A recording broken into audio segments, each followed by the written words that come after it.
ஜோர்கா வீட்டிலேருந்து கிளம்பி வரோம் உனக்கு ஒரு நேரமா?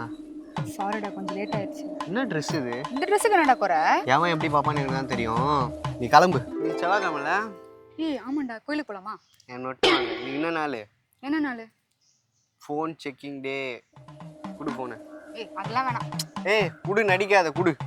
வேணாம் அதெல்லாம். பயப்படாத, நீ அவங்ககிட்ட பேச்சு போட்டுப்பேன்னு தெரியும். குடு. யார் இது குமார்? டேய் அது எங்க அப்பாடா. அப்பா தான். அவரும் ஆம்பளை தானே, ஏன் பேசுற? ஏய் நான் சீக்கிரமா வந்துட்டேன். என் ஆஃபீஸில் சந்துரு இருக்கார்ல, அவர் வந்து ட்ராப் பண்ணாட்டா. யார் அந்த பால் டப்பா மாதிரி வெள்ளையா தருமானே அவனை? என்கிட்ட தான் வண்டி இல்லையா, வண்டியில் பெட்ரோல் இல்லையா, இல்லை பெட்ரோல் போட காசு இல்லையா? எனக்கு அவன் மேலாம் சந்தேகமா இல்லை, உன் டேஸ்ட் மேலே தான் சந்தேகமா இருக்கு. நீ கிளம்பு முதல்ல. இப்போதான் எனக்கு என் டேஸ்ட் மேலே சந்தேகமாக இருக்குது. பேசாமல் சந்துரு